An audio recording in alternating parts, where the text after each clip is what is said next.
Je me tourne vers vous.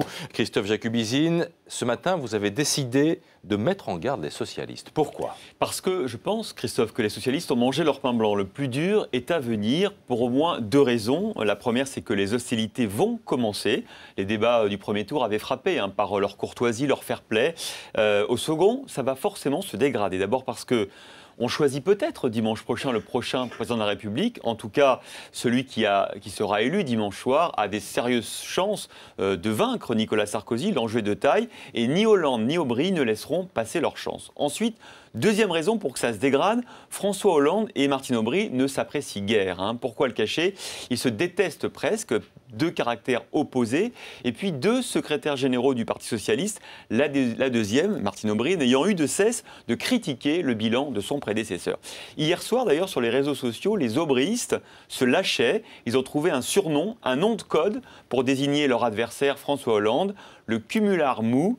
Le cumular mou, vous voyez, c'est cruel, mais c'est efficace. Christophe, que va-t-il se passer là, cette semaine, dans l'entre-deux tours? Quelles sont les alliances qui sont en préparation? Ça pourrait carrément être un épisode de 24 heures chrono, parce que tout va aller très vite dans les prochaines heures. Il faut que tout soit en place avant le débat, le duel de mercredi soir. L'enjeu, ce sont évidemment les électeurs d'Arnaud Montebourg et de Ségolène Royal. Alors pour Arnaud Montebourg, réponse ce soir probablement à 20 h.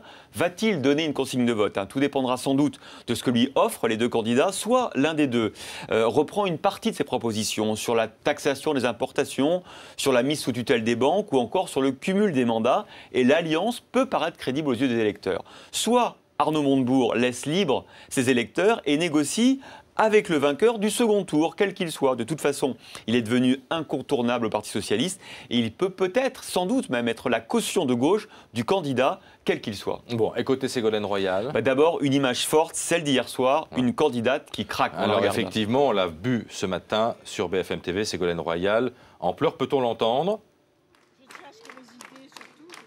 Ça, c'est dur. Pourquoi plus que les autres? Parce que c'est beaucoup de choses données et beaucoup de déceptions pour tous ceux qui m'ont soutenu. C'est très dur. Ça viendra toujours. Bravo! Merci, Ségolène.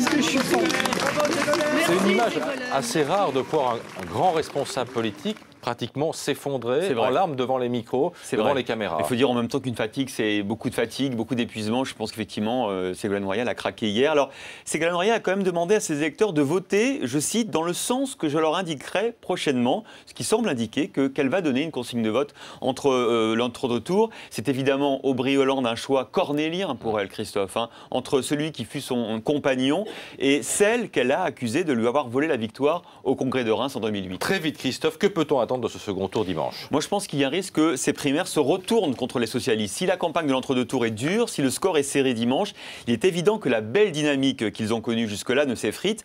Un vainqueur qui aurait pris des coups et qui verrait sa victoire disputée, voire contestée par des irrégularités, commencerait bien mal la présidentielle. Alors, ce n'est pas le scénario le plus probable, Christophe, aujourd'hui, mais il y a désormais un risque pour les socialistes. C'était Christophe Jacubizine.